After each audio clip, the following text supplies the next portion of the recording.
यानी measurement A B is equal to measurement B D is equal to measurement trisection. Construction करने के बाद यूं लग रहा है जैसे ये कोई एक काइट बन गई है। किसी ट्रायंगल के दो साइडों के मिड पॉइंट्स को मिलाने वाला है। ये इस पूरी साइड ए डी का तीसरा हिस्सा है, ओनली थर्ड पार्ट है। बिस्मिल्लाहिर्रहमानिर्रहीम। अस्सलामु अलैकुम dear students. 9th math chapter number 11 और थ्योरम है 11.1.4। आइए शुरू करते हैं। इस थ्योरम की स्टेटमेंट कुछ यूँ है, the medians of a triangle are concurrent and their point of concurrency is the point of trisection of each median. इस स्टेटमेंट में कुछ नई टर्म्स इस्तेमाल हुई हैं, तो पहले उनको डिस्कस कर लेते हैं ताकि हमें इस स्टेटमेंट की पूरी तरह समझ आ जाए। इसमें एक तो वो कह रहा है the medians of a triangle, यानी ट्रायंगल हो, लेट से ये हमारे पास एक ट्रायंगल है और अगर इसका नाम हम ए बी सी रख दें तो इसके मीडियंस ड्रा करने हैं। तो मीडियन किसे कहते हैं पहले ये समझ लेते हैं। मीडियन ये होता है कि अगर इस ट्रायंगल की लेट से हम साइड लेते हैं बी सी, तो बी सी का फाइंड आउट करें मिड पॉइंट, ये इसका मिड पॉइंट हो गया। अब इस मिड पॉइंट को जो इसका सामने वाला वर्टेक्स ए है उससे मिला दें। इस तरह से ये जो लाइन बनेगी, अगर मैं इसका नाम डी रख दूं, तो ये जो ए डी लाइन सेगमेंट है ये इस ट्रायंगल का मीडियन है। यानी मीडियन उस लाइन को कहते हैं जो किसी भी वर्टेक्स से उसके जो अपोजिट साइड है उसके मिड पॉइंट पे जाकर टच करे। अगर ए सी का मिड पॉइंट ये वाला है तो फिर बी से इस मिड पॉइंट को मिलाने वाली ये जो लाइन है ये मीडियन कहलाती है। तो ये इस ट्रायंगल का दूसरा मीडियन हो गया। इसी तरह तीसरा मीडियन कहाँ से ड्रा करेंगे, पॉइंट सी से जो उसके अपोजिट लाइन है ए बी, उसके मिड पॉइंट को मिलाएगी जो साइड, तो ये इसका मीडियन होगा। तो इस तरह से किसी भी ट्रायंगल के 3 मीडियंस ड्रा किए जाते हैं। उसके बाद वो कह रहा है कि the medians of a triangle are concurrent. Concurrent का क्या मतलब है? कनकरेंट कहते हैं किसी एक पॉइंट से गुजरने वाली 3 या 3 से ज़्यादा लाइन। यानी अगर एक लाइन ये है, दूसरी लाइन ये है, तीसरी लाइन ये है और ये तीनों लाइनें एक ही पॉइंट से गुजर रही हैं, तो हम कहेंगे कि तीनों लाइनें कनकरेंट हैं। कोई चौथी लाइन भी इसी पॉइंट से ड्रा कर लें, कोई और 5वीं लाइन ड्रा कर लें, तो ये तमाम लाइनें इस एक पॉइंट में से गुजर रही हैं, इसीलिए ये सारी लाइनें इस पॉइंट पर कनकरेंट हैं। तो हमने यही प्रूव करना है कि ट्रायंगल के ये जो तीनों मीडियंस होंगे ये मीडियन भी एक ही पॉइंट में से गुजरेंगे। तो ये जो तीनों मीडियंस हैं वो एक ही पॉइंट पर कनकरेंट होंगे। तो ये बात हो गई कनकरेंट की। उसके बाद वो कह रहा है and their point of concurrency is the point of trisection of each median.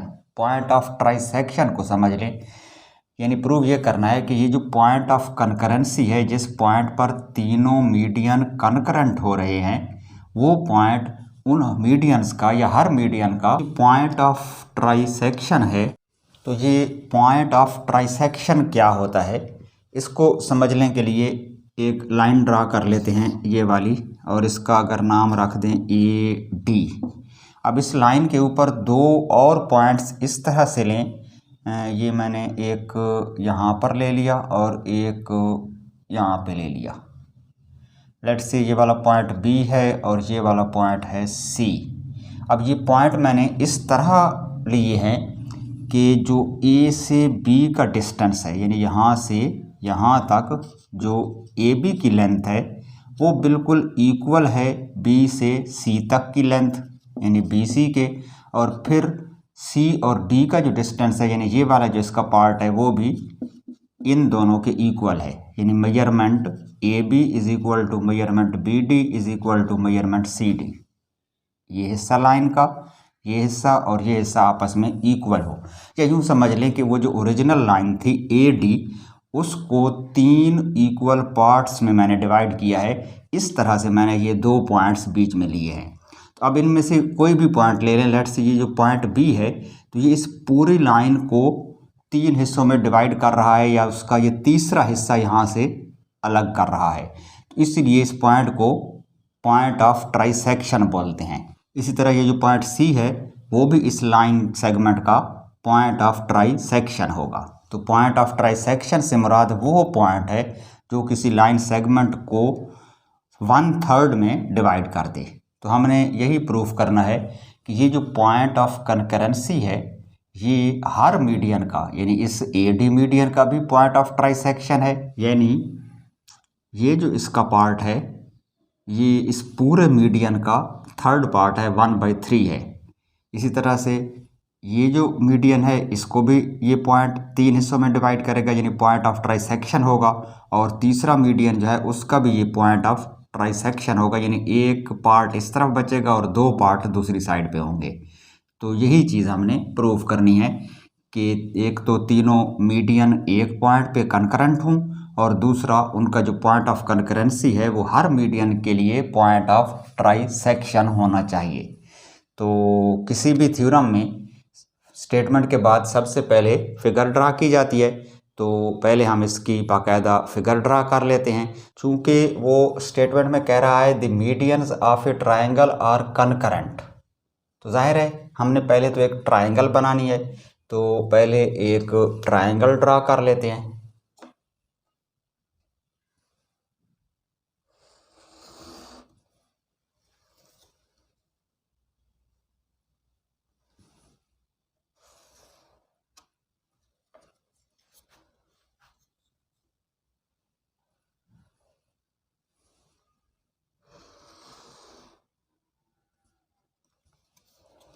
ये मैंने एक ट्राइंगल ड्रा कर लिया। अगर इसका नाम हम रख दें ए बी और सी, तो ये हो गई triangle A B C. Figure के बाद सबसे पहली हेडिंग होती है गिवन।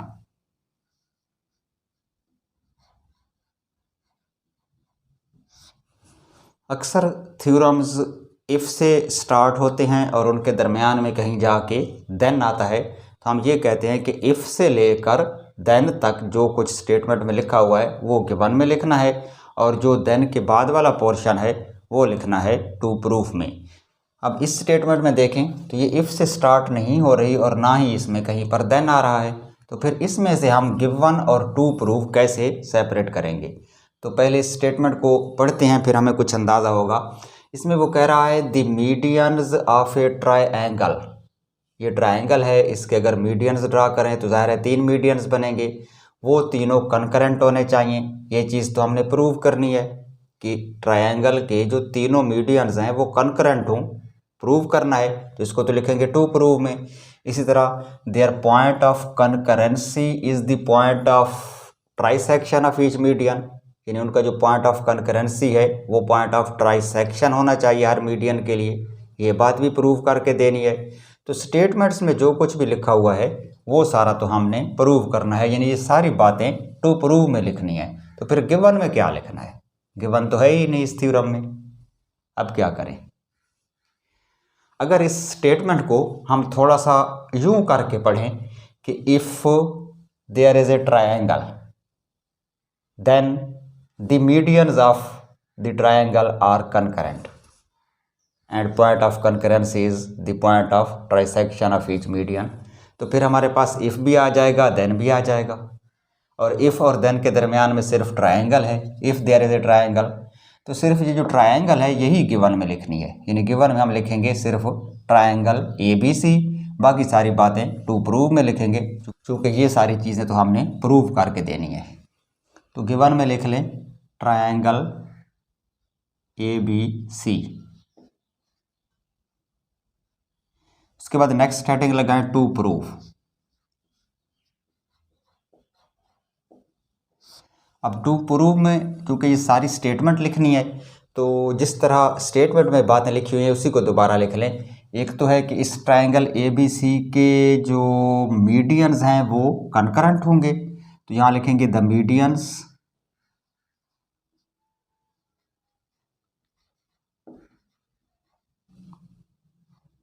ऑफ ट्राइंगल ABC और concurrent.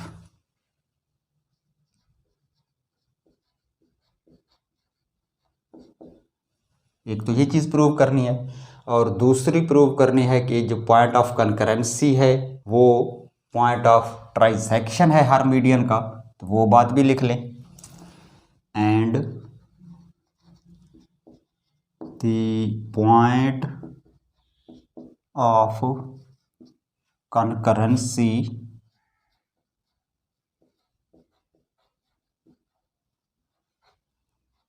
is the point of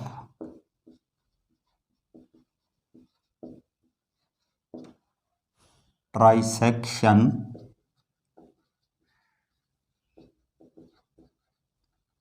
of each median।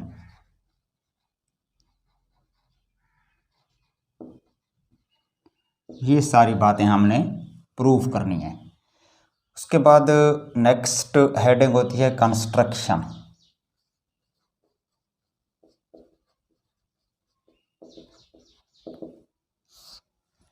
इसका जो कंस्ट्रक्शन है उसको आप अच्छी तरह से जहन नशीन कर लें, क्योंकि इसमें सारा काम हमने कंस्ट्रक्शन ही में करना है। सबसे पहले हमने दो इसके मीडियंस ड्रा करने हैं। ट्राइंगल के टोटल मीडियंस 3 होते हैं, तो उनमें से 2 ड्रा करने हैं। एक पॉइंट B से या B वर्टेक्स से जो सामने वाली साइड है उस पर, और एक C वर्टेक्स से जो उसके अपोजिट साइड AB है उसकी तरफ ड्रा करना है। तो जिस तरह अभी मैं बता रहा था, जो मीडियन होता है वो किसी भी वर्टेक्स से उसके जो अपोजिट साइड होती है उसके मिड पॉइंट को मिलाता है। तो पहले हम इस AC का मिड पॉइंट निकालते हैं। तो ये है मिड पॉइंट AC का। इस पॉइंट को अगर हम सामने वाले वर्टेक्स B से मिला दें तो ये इसका एक मीडियन हो जाएगा।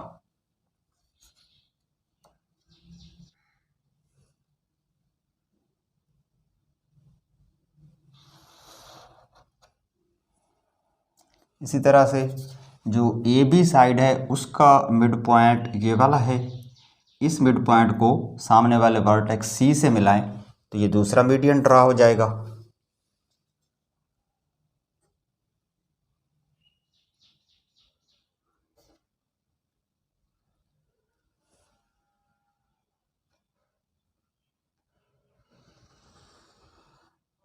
ये मैंने इसके 2 मीडियंस ड्रा कर लिए हैं।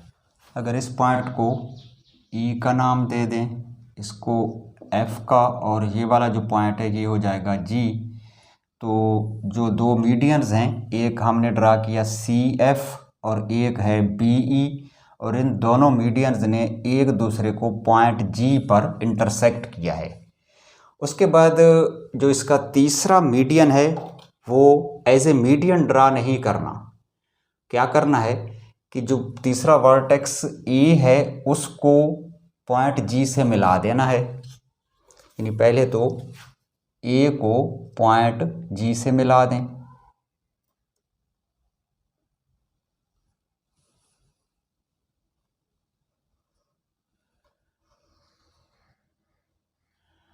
और उसके बाद इसको आगे एक्सटेंड करें। और कितना एक्सटेंड करना है, जितनी इस AG की लेंथ है इतना ही मज़ीद इसको आगे G से आगे बढ़ा देना है या एक्सटेंड कर देना है। तो पहले इसको मेजर कर लेते हैं। ये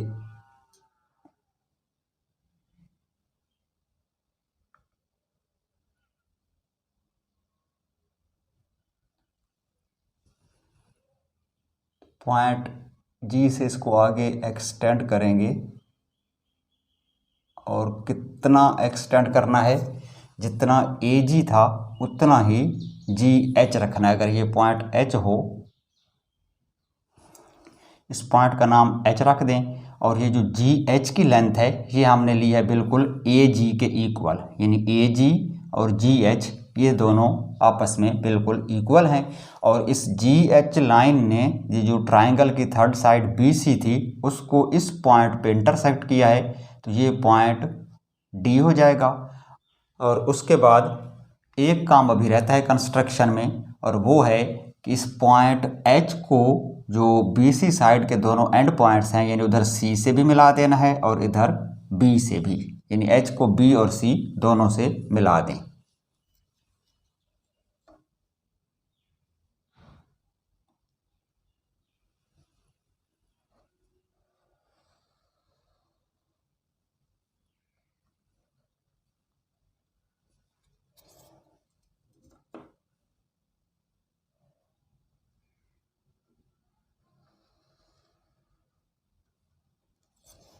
इस तरह से मैंने H को B से भी मिला दिया है, H को C से भी मिला दिया है।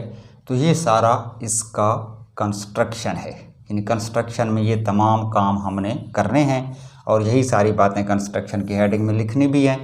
अब कंस्ट्रक्शन करने के बाद यूँ लग रहा है जैसे ये कोई एक काइट बन गई है या पतंगनुमा कोई चीज़ है।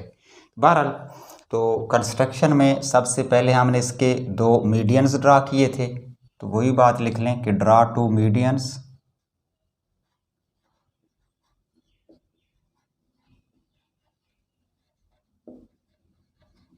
कौन से?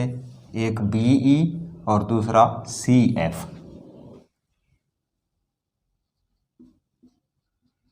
BE एंड CF, और इन दोनों ने एक दूसरे को पॉइंट G पर इंटरसेक्ट किया था, विच intersect each other at point G। अब जब हमारे पास पॉइंट G आ गया, उसके बाद हमने क्या किया कि हमने उस G पॉइंट को A से मिला दिया था, या A को G से मिलाकर फिर आगे प्रोड्यूस किया था H तक। तो ये बात लिख लें आप, join A to G and produce it to H, यानी इसको फिर हमने आगे H तक प्रोड्यूस किया, सच दैट, किस तरह से किया था, जितनी लेंथ AG की थी उतनी ही GH की थी, यानी AG और GH आपस में इक्वल थे। AG is congruent to GH, यानी AG और GH को हमने बिल्कुल इक्वल लिया है, और एंड पे क्या किया कि उस H को BC साइड के दोनों एंड पॉइंट्स B और C से मिला दिया। Join H to B and C, और फिर हमने इस पॉइंट को D का नाम भी दिया है। ये वो वाला पॉइंट है जहाँ पर इस AH लाइन सेगमेंट ने BC जो साइड है ट्रायंगल की उसको इंटरसेक्ट किया था। तो ये बात भी लिख लेते हैं कि AH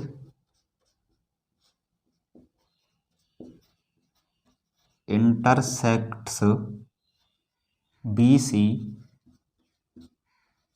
at point D।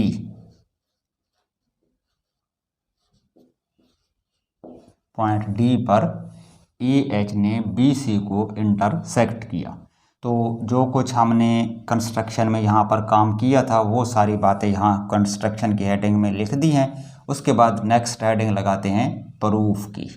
Next heading होती है प्रूफ, और इसके दो हिस्से होते हैं, एक में लिखते हैं स्टेटमेंट्स और दूसरी साइड में रीजंस।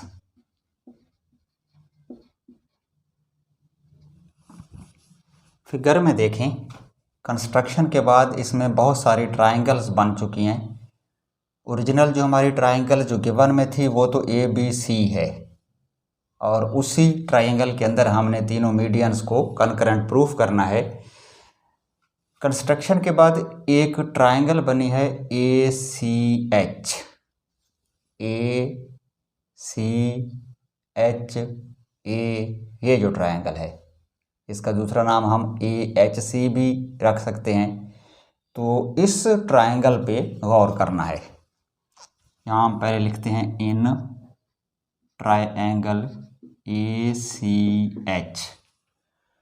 सिर्फ समझाने के लिए मैं इसको अगर इधर सेपरेट ड्रा कर लूँ, ये कुछ इस तरह की है।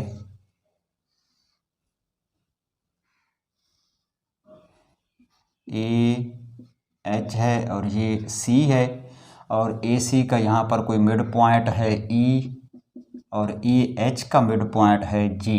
यहाँ पर कोई पॉइंट जी है, ये वाला पॉइंट जी है और ये वाला पॉइंट ई है, और जी ई जो है ये इन दोनों पॉइंट्स को मिलाने वाली साइड है।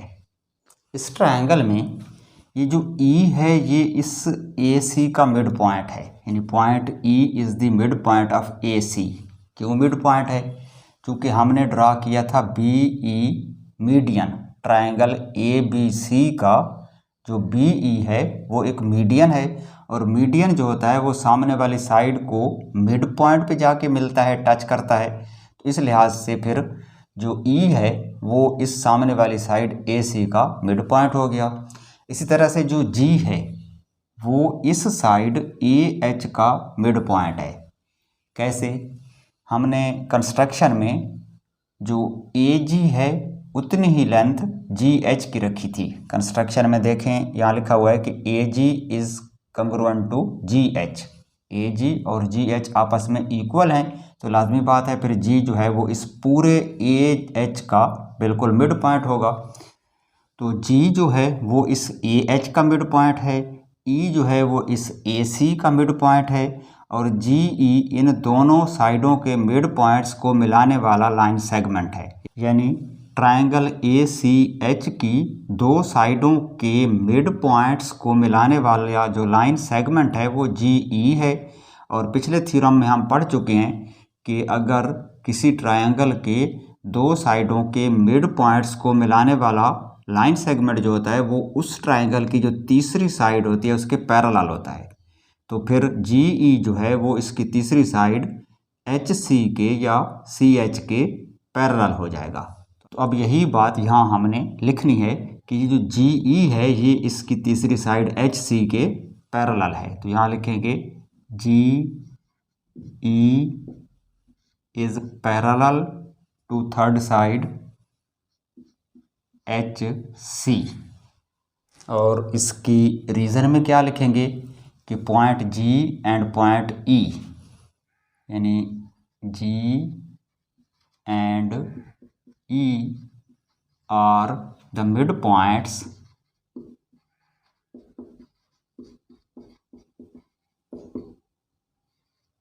ऑफ ए एच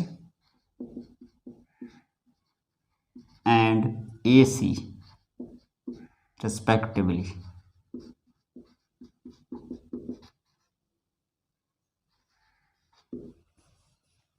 अब हमने ये साबित कर लिया है कि ये जो एच सी है ये इस जी ई के पैरेलल है, या जी ई और एच सी आपस में बिल्कुल पैरेलल हैं। और पैरेलल का मतलब होता है एक ही डायरेक्शन में, यानी दोनों की डायरेक्शन सेम है।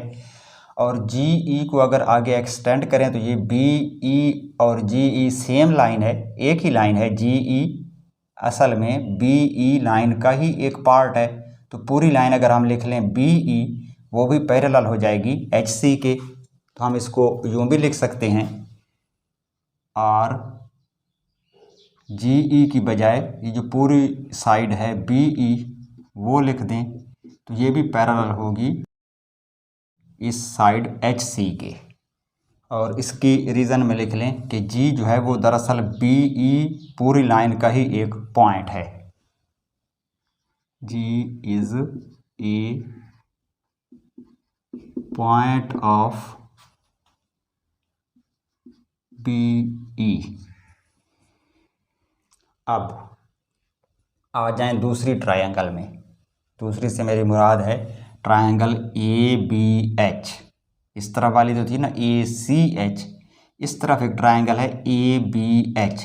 इस ट्रायंगल में इसी पैटर्न पे हम प्रूफ कर सकते हैं कि इसकी जो साइड BH है वो पैरेलल होगी FG के, और अगर FG और BH पैरेलल हैं तो FG को अगर आगे एक्सटेंड कर दें FC, तो FC या CF पूरी जो साइड है वो इस साइड HB के पैरेलल हो जाएगी।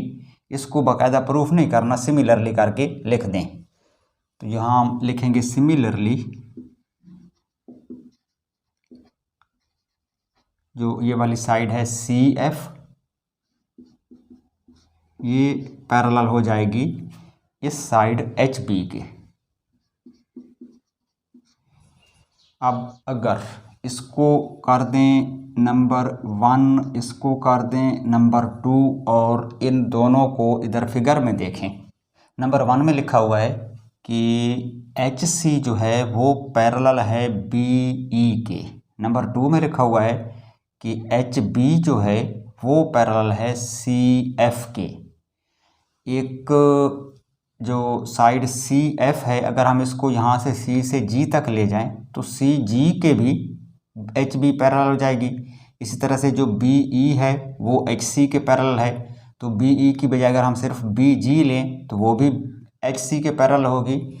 एक क्वाड्रिलेटरल है BHCG, और से देखें BH, फिर H से C, C से G, G से B, ये जो क्वाड्रिलेटरल है, ये क्वाड्रिलेटरल जो है ये अब प्रूफ हो चुकी है पैरेललोग्राम।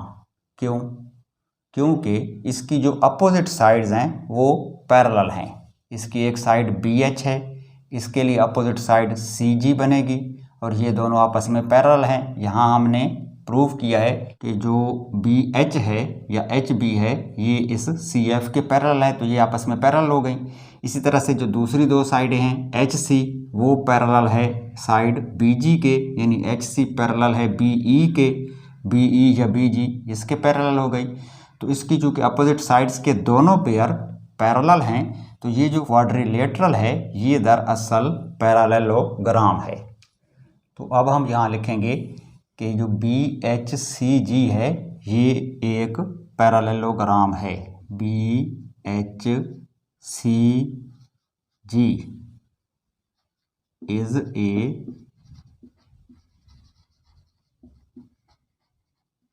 पैरेललोग्राम, और इसकी रीज़न में लिख दें from 1 and 2।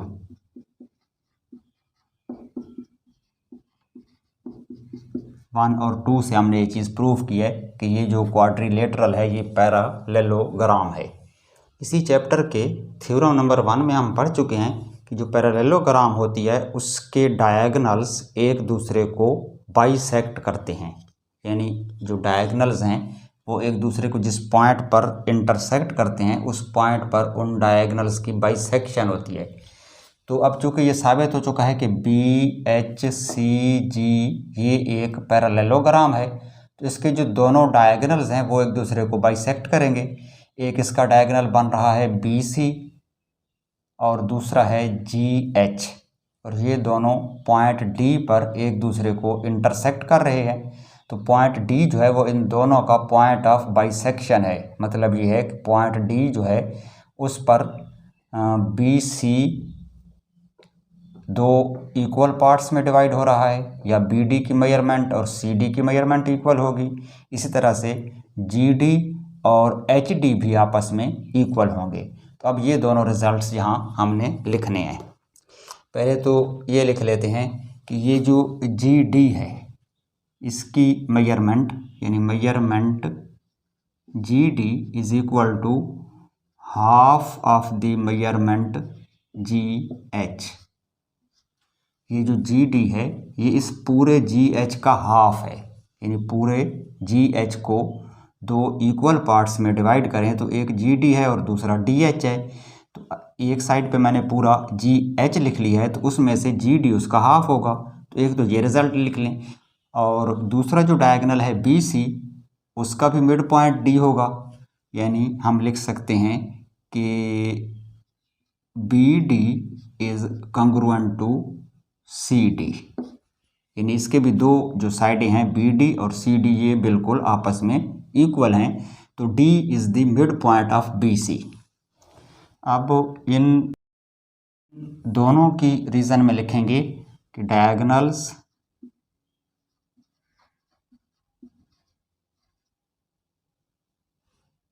Ji H and B C of parallelogram B H C G intersect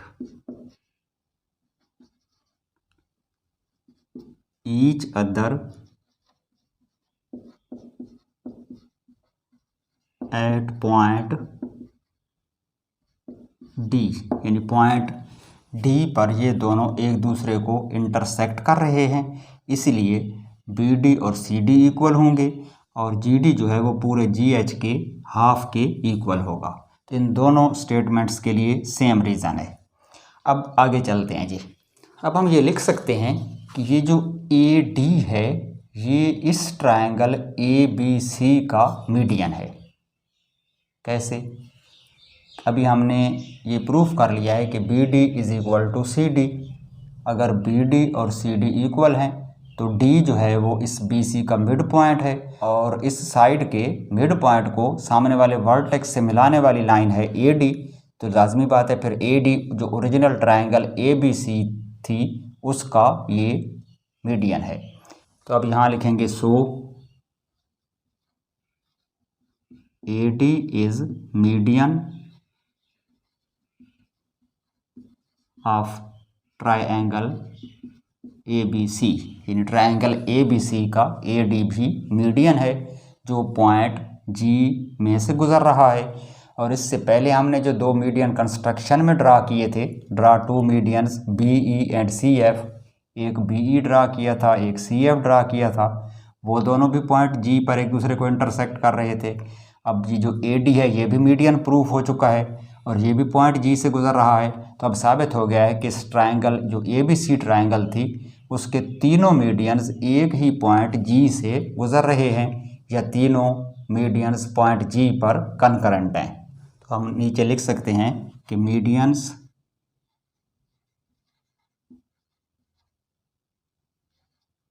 AD BE and CF जो तीनों मीडियंस हैं AD BE and CF pass through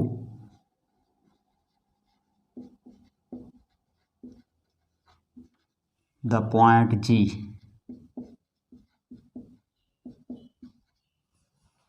reason में लिखेंगे कि G is the intersecting point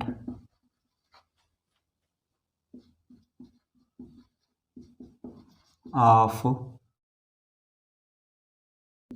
BE and CF and जो third था AD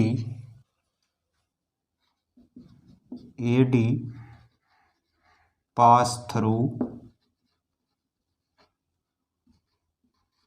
it. To prove में हमने दो बातें साबित करना थी, एक तो थी the medians of triangle ABC are concurrent, वो तो हम साबित कर चुके हैं कि ट्रायंगल ABC के तीनों मीडियन AD BE और CF एक ही पॉइंट G से गुजर रहे हैं, तो इसका मतलब है ये कनकरेंट हैं। दूसरी चीज़ इसमें जो प्रूव करना थी वो ये थी कि the point of concurrency is the point of trisection. तो अब उसकी तरफ चलते हैं। हमें पता है कंस्ट्रक्शन में हमने खुद ड्रा किया था कि ये जो AG है ये बिल्कुल इक्वल है GH के, यानी यहाँ लिखेंगे AG is congruent to GH और इसकी रीज़न कंस्ट्रक्शन लिख लें। अगर इसको कर दें नंबर 3 और इसको कर दें नंबर 4 और इन दोनों का कंपैरिजन करें तो नंबर 3 में लिखा हुआ है कि GD is equal to half GH और यहाँ लिखा हुआ है कि जो जी एच है वो इक्वल है ए जी के।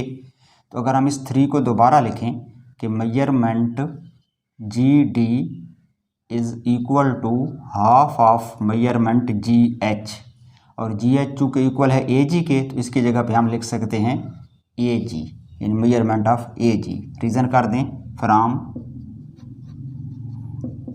3 एंड 4, 3 और 4 से ये बात हमने डिराइव की है। फिगर में देखें तो जो जी डी है वो है ये वाली साइड, यानी ये जो मीडियन पूरा ए डी है उसका ये वाला हिस्सा ये जी डी है, और साबित ये हो गया है कि ये ए जी के हाफ के इक्वल है। ए जी ये ऊपर वाले इसकी साइड है, यानी ए जी साइड को मज़ीद 2 हिस्सों में डिवाइड करें, उसका हाफ लें, तो फिर उस हाफ के इक्वल होगा जी डी, या दूसरे लफ्ज़ों में हम कह सकते हैं कि जी डी जो है ये इस पूरी साइड ए डी का तीसरा हिस्सा है, ओनली थर्ड पार्ट है।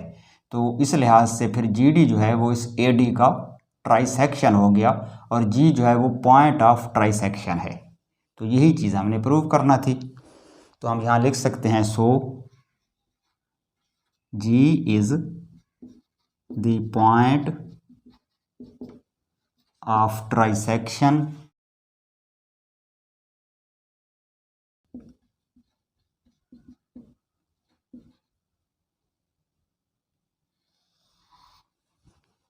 Of A D.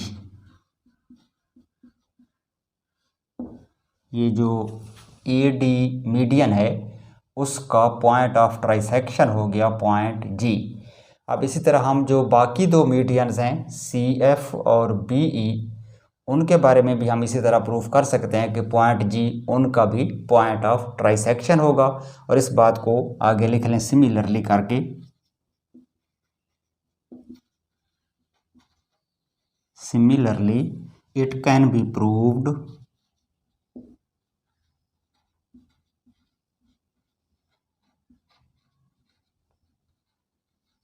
that G is also the point of trisection of CF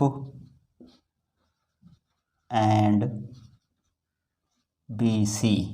ये जो CF है उसका भी पॉइंट ऑफ ट्राइसेक्शन G है, ये जो BE है इसका भी point of trisection point G है।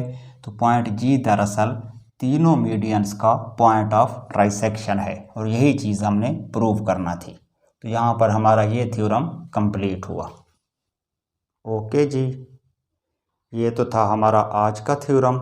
आज हमने थ्योरम नंबर 11.1.4 कंप्लीट कर लिया है।